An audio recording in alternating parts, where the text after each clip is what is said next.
hanggat kanyang makakaya. Maging mabuti lang ang kalagayan. Kahit gaano man kalayo ay pupuntahan. Basta palagi nyo lamang natatandaan na merong Lori Aquino Talita, handang tumulong sa mga kababayan. Sa mga sponsors na laging nandyan, mga YouTube members na laging nandyan, viewers at followers na di nawawala, nakaabang sa mga video niya. Siya ang inyong kababayan na maaasahan at tutulong sa nangangailangan. Di magbabago para sa inyo at mabuti ang hangarin sa kapwa Pilipino. Lori Aquino Talita, Lori Aquino Talita, mabuti ang puso, di kayo hahayaan, tutulong sa mga kababayan. Kahit na gano'n man katari, bundok dagat man tatawiri, basta maging masaya, susuyurin kahit madilim. Basta nangangailangan, kanyang tutulungan at di pababayaan. Mga tao sa lansangan, mga matatanda o bata ay tutulungan. Lagi nung tatandaan na nandyan siya, di mawawala sa kababayan. Ano mang kumusan dumaan, problema ay malalampasan. Merong Lori Aquino Talita na palaging maaasahan. Subscribe ka na para sa ating mga kababayan. Siya ang inyong kababayan na maaasahan at tutulong sa nangangailangan. Magbabago para sa inyo at mabuti ang hangarin sa kapwa Pilipino. Lori Aquino Talita, Lori Aquino Talita, mabuti ang puso, di kayo hahayaan, tutulong sa mga kababayan. Siya ang inyong kababayan na maaasahan at tutulong sa nangangailangan. Di magbabago para sa inyo at mabuti ang hangarin sa kapwa Pilipino. Lori Aquino Talita, Lori Aquino Talita, mabuti ang puso, di kayo hahayaan, tutulong sa mga kababayan. Siya ang inyong kababayan na maaasahan at tutulong sa nangangailangan. Di magbabago para sa inyo at mabuti ang hangarin sa kapwa Pilipino. Lori Aquino Talita, Lori Aquino Talita, mabuti ang puso, di kayo hahayaan, tutulong sa mga kababayan. Ang ganda naman ng bahay ni ate. No, pati halaman, oh. Ang ganda-ganda ng halaman. O, di ba ang ganda ng halaman? Hello! Wow, ang cute naman. Ang linis ng bahay mo, tsaka ang ganda ng halaman nito. Anong tawag nito? Anong pangalan ng halaman na to? Ano po, patubo po. Patubo. Kaya pala ang ganda ng tubo niya kasi patubo yung pangalan. Hello! Kumusta? Kumusta kayo dyan? Anong pangalan mo? Casey, Si Casey. Wow! Kasing ganda mo ang pangalan mo, si Casey. Kumusta naman dito, Casey? okay naman po, pero medyo mahirap yung buhay. Bakit nasabi niyong medyo mahirap ang buhay? Lalo na po pag iniwan ka ng asawa mo po. Oh, iniwan ka ng asawa. Oo po. Nung iniwan po ko ng asawa ko, 8 months po yung anak ko, pero ngayon Ay, po, may anak ka? po, nandiyan po natutulog po. Ay, sorry, nag-iingay ako.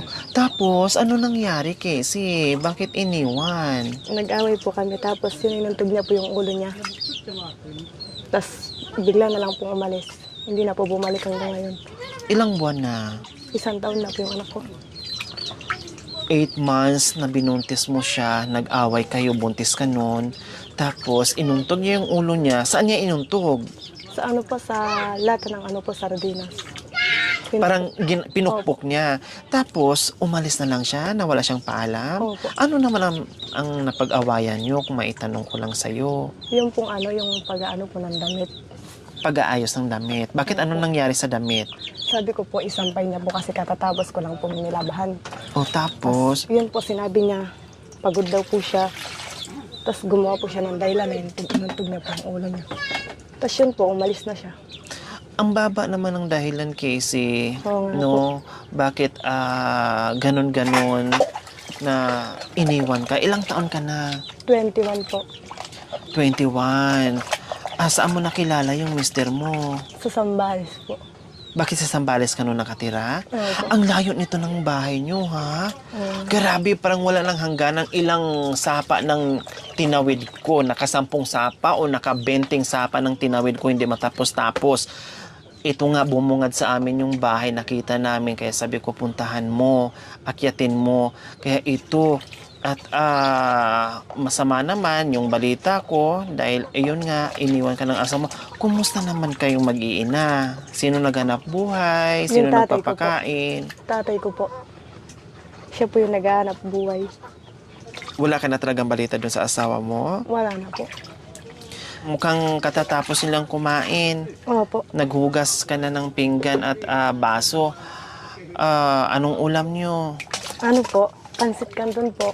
Wow, ang sarap naman, pasit canton. Sino kasama mo dito? Bukod ni tatay, Kami lang pong tatlo. si papa mo, tapos Anak ko po. anak mo, si mama mo nasaan? Namatay na po. Matagal na po namatay. Mm. Nung 2 years old pa lang po ako, namatay na po siya. Kumusta nga naman ngayon bilang isang single parent? Ito po, medyo hindi po okay. Hindi ka pa nakaka-recover doon? Opo. O halimbawa pag bigla na lang sumipot o babalik si mister mo, tatanggapin mo pa, Casey? Opo. Anong mensahe mo sa kanya? Kung sakaling bumalik po siya, tatanggapin ko po siya ulit. Ngayon na may anak na kayo, anong mensahe mo sa kanya, Casey? Sana po balik, kahit hindi niya na po ako balikan, basta balikan niya lang po yung anak niya. Na makita niya. Opo, mahirap nga po, pero kakayanin ko po para sa anak ko. Kung sakaling hindi na po bumalik yung asawa ko. Mahirap naman po kasi kung ako po manghihina din po, paano po yung anak ko? Tama kayo. Kailangan mong bumangon, labanan, kung ano mo yung pagsubok na napagdaanan mo ngayon, alang-alang sa anak mo. Tama yung sinabi mo, kung manghina ka, paano na yung anak mo naaasa sa'yo? Wala na ngang tatay, tapos manghina ka pa. Kundi wala siyang masasandalan, pati siya matitibag din. Opo. Diba? Okay, sus ko, ang buhay talaga. Ayan po mga kabayan, biro nyo. Akala natin wala na nakatira dito, walang katapusang sapa, no? Tawid ng tawid. At meron pala dito nakatira na sabi niya, okay, kailang medyo mahirap dahil para sa pinagdaanan niya na iniwan ng mister, no? Na mayroon silang anak, no? Binuntisan lang siguro si Casey and then napakababa ng dahilan, umalis. Hindi siguro handa, Casey, sa buhay-buhay na may asawa, ano? Oo nga po. Diba? Pero nag-aaral ka, Casey. Hindi na po. Tapos ka na sa high school. Natapos mo na, hindi ka na nakapag-kolehiyo. Hindi na po. Dati, sa Sambales ka nakapagtrabaho? Hindi po. Nakadorm po kasi kami. Nag-aaral ka Opo. Doon po kami nagkakilala. ng high school, pero dito talaga ang tirahan mo. Opo. Tapos nagdo-dorm ka doon. Anong year ka noon? Grade 10 po. Grade 10. Tapos, Siya po grade 12. nagkakilala kayo. Then, nag-asawa kayo kaagad? Opo. Nagsama kayo kaagad? Opo. Sayang, Casey, no. Oo nga po. Sayang. Hindi mo natapos na akala mo ay, kumbaga, nilitgo mo yung pag-aaral mo kasi siyempre, kung ano na pag-usapan nyo, no, okay lang sana yung kung talagang ganun na ang nangyari sa buhay, pero nagtuloy sana sa pag-aaral tinapos. No, 'di ba? So ano ngayon ang pinagsisihan mo, Casey, na ang ganda ng buhay mo. Hindi lahat ng katutubo, hindi lahat ng katutubong aitas na makapag-aral, no, at kayang magbayad ng dorm para lang makapag-aral doon sa bayan. Ano ngayon pinagsisihan mo, Casey? Yun po, pinagsisihan ko po. Sana din na po ako nag-asawa. Sana pinagpatuloy ko na lang po yung pag-aaral ko. Pero okay lang po, at least meron na po akong anak. Tama. Pwede ka naman mag-aral pag medyo lumaki na, no, at merong mag-alaga, pwede mo pang ipagpatuloy yung Casey para sa kinabukasan ng anak mo din. Okay, so ayan mga kabayan, no? Hindi ako napagod sa kalalakad, hindi ako napagod sa init. Napagod ako sa sasakyan na nakaupo lang, nakailang tawid kami ng sapa. No, pang ilang sapa nga ba mula doon sa umpisa, kasi sa tansya mo lang bago namin tumarating yung bahay mo? 13 po yata. Oh, may higit 10 sapa nga. Biro mo at 13. Mas maganda siya nila yung tinanong ko mga kabayan kasi nahilo na ako. Pagliko, sapa. Akyat konti, pagliko, sapa. Ano ba to? Ano ba tong lugar na to? Puro na lang ba sapa dito? Kaya ngayon tinanong ko si Casey kasi kabisado niya, taga dito siya. At tinanong ko sa kanya kung ilang sapa yung madadaanan namin. Pakiulit, Casey, ilang sapa ang lalakbayin namin? Ang tatawirin namin? 13 sapas. O, hindi na sapa. Sapas na. Kasi mandami na eh. 'Di ba? So, 13 sapas na po mga kabayan ang nilakbay namin. Nasaan si Bibi? Wow. Ay, ang ganda naman dito, Casey. And Ako, umiyak ang ingay kasi natin.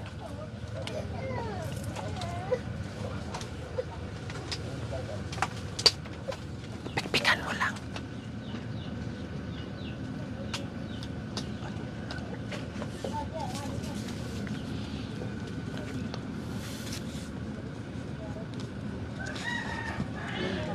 Ay, akala ko pocketbook. Akala ko nagbabasa si Casey ng pocketbook. Ito pala, lalong lumakas at tumibay yung loob dito ni Casey kasi nagbabasa ng Biblia.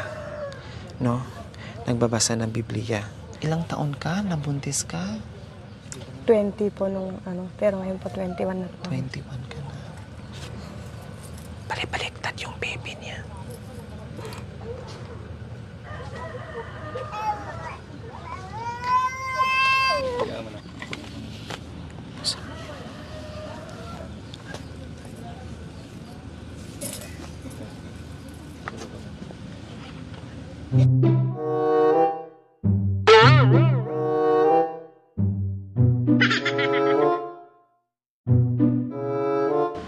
Ang sarap naman dito, Casey, no? Ang sarap matulog, ang lamig, oh.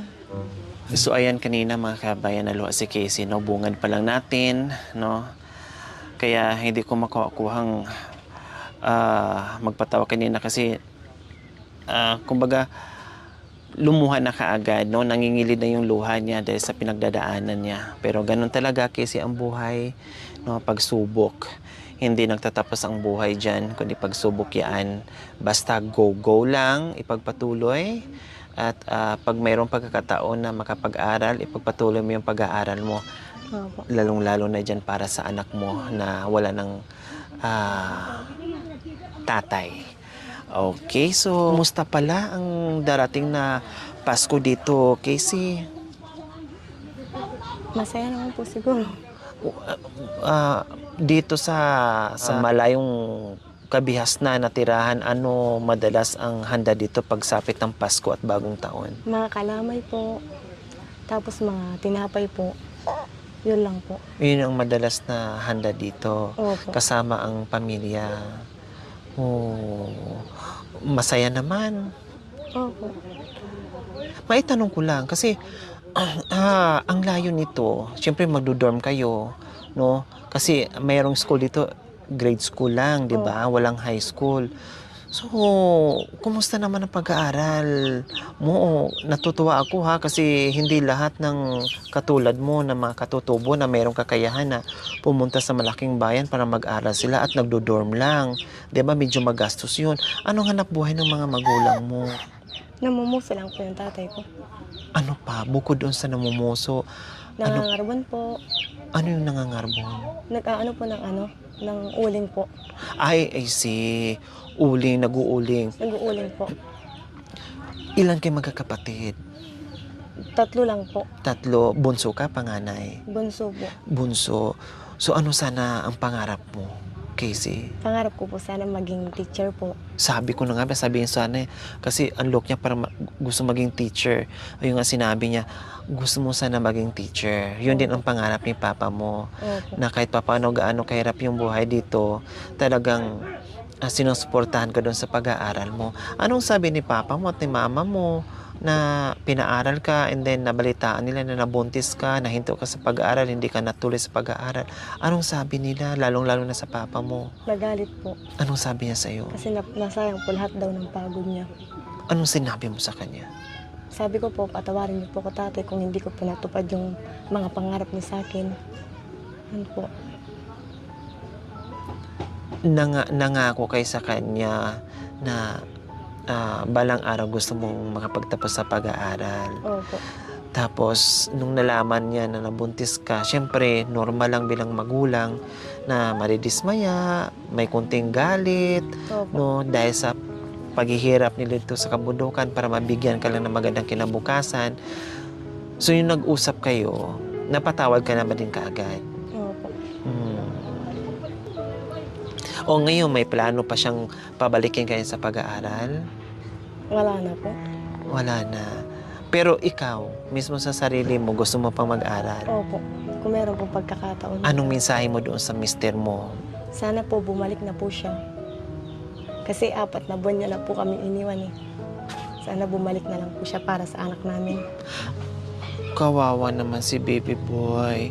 Okay, sige, Casey. Para kahit papaano, no, maibsan yung lungkot mo. Siyempre, malungkot talaga pag nawalan ng asawa, no?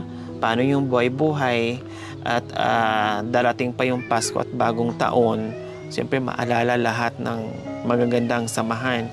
So, nandito kami, no, ang team para magbigay ng liwanag o saya sa darating na Pasko, Ate Casey. Ayan. Ayan, Ate Casey. Maraming salamat po. Maraming salamat po. Oo, di ba? Ano bang ihanda mo sa Pasko na meron ka ng pambili? Ano po, spaghetti po, Tapos ano pa? tas pansit po. Ano pa? Yan lang po. So, yun lang ang kahilingan mo. O kundi, sapat na ba yan sa request mong spaghetti at pansit? Opo, siguro. Kasya na yan? O, syempre, dagdagan ko ng pambili ng karne. Ay, salamat O, po. para may ulam. Salamat po. Diba? Hindi naman pwedeng pansit lang at spaghetti lang. Siyempre, pang sahog mo pa, pang bili mo pa ng ulam. O, kasi gusto ko kahit papaano maging masaya yung Pasko mo. No, wag mo nang isipin masyado. No, hayaan mo na siya. Kung gusto niya, kung gusto niya, alam niyang bumalik dito. No, kaya niyang umalis, kaya din niyang bumalik dito. Isipin mo na lang, nandyan yung father mo, nagiging lolo at father dyan sa anak mo na sumusuporta sa'yo na walang sawang pagmamahal. Yun yung tunay na pagmamahal. No? Ganun pa man, hindi natupad yung pangako mo sa kanya, yung pangarap niya sa'yo, pero hindi na po din yung kanyang pagmamahal sa'yo. Patuloy pa rin niya ikang sinusuportahan. At kasama yung apo niya na anak mo. O, di ba? Ang bait ng father mo. O, sige, bili ka lang bigas pa. Dagdagan ko pa. Maraming salamat po. O, di ba? And then, ibili mo si tatay mo dahil ang bait niya, ibili mo siya ng regalo. Opo, maraming salamat po. O, ibili mo na regalo, sabihin mo kay papa mo na humingi ka na ng tawad sa kanya. Ngayong Pasko, gusto ko pasayahin mo rin si father mo, ha? Bigyan mo ng kahit simpleng regalo, pero yung simpleng regalo na nanggagaling dyan sa puso mo, na matutuwa siya. No, na ipadama mo rin yung pagmamahal sa kanya. Oh, di ba? Casey, bakit naiyak si Casey? Salamat po sa inyo. Maraming salamat po. Naramdaman mo kung gaano ka kalab ni Papa mo. Gaano ba kalab si Papa mo at anong mensahe mo sa kanya? Mensahe ko po sa kanya, salamat po sa pagmamahal niya sa amin kahit nagkamali po ako. Nagkamali po ako pero tinanggap niya pa rin po kami ng aking anak. Kaya maraming salamat po sa tatay ko. Hindi niya kami pinabayaan. Bagamat iniwan po ako ng asawa ko, di niya po kami iniwan. Yun lang Tama. po. Oh, Maraming salamat po sa mga taong tumulong sa amin. Bagamat malayo po yung lugar namin pero pinuntahan niyo po kami. Maraming salamat po sa inyo. ayan, walang anuman, Ate Casey. So, maraming salamat po sa ating sponsor, Ma'am Pia and Ma'am Ching. Maraming salamat po sa inyong ginatuang puso. Nawa ipagpalain po tayo ng Panginoong Diyos araw-araw. Nawa ibigyan po tayo ng kalakasan ng katawan sa araw-araw. Nawa ibigyan po tayo ng mahabang buhay. Pang sa ganon, marami pa tayong mga katutubong aitas na mapasaya natin sa Pasko at Bagong Taon. Sa mga kabayan, huwag niyo pong kalimutan, pakishare at subscribe sa aking YouTube channel, Lori Aquino Tarita. Maraming salamat po. God bless us all. Bye, Ate Casey. Salamat po. Bye-bye po. Purya usog, baby boy. Okay.